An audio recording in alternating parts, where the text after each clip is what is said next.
À l'école nous avons appris l'ABC. La maîtresse avait des méthodes avancées.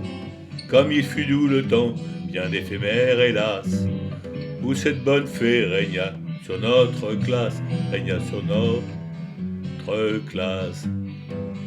Avant elle, nous étions tous des paresseux, d'élèves nés des cancres, des crétins crasseux, en travaillant exclusivement que pour nous.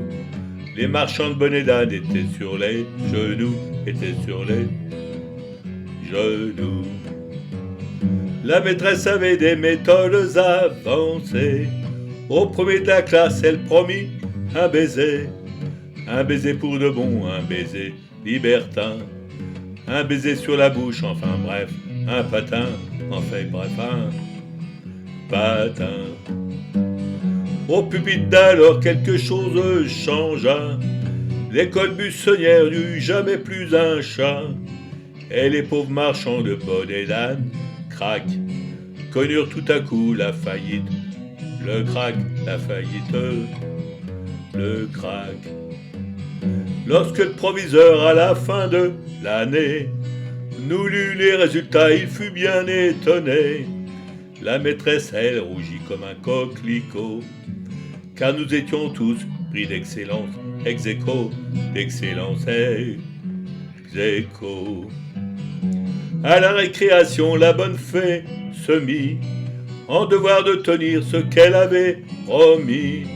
Et comme elle embrassa 40 lauréats, jusqu'à 1 heure inclus, la séance dura.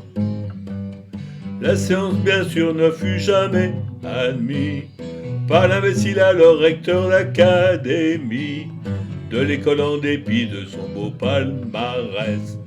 On chassa pour toujours notre chère maîtresse, chère maîtresse. Le canc fit alors sa réapparition. Le fort Anthem est redevenu d'exception. À la fin de l'année suivante, quel fiasco! Nous étions tous derrière de la classe ex aequo, de la classe ex aequo. À l'école, nous avons appris l'ABC.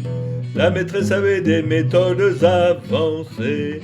Et comme il fut doux le temps bien éphémère, hélas, où cette bonne fée régna sur notre classe, bien sur notre classe.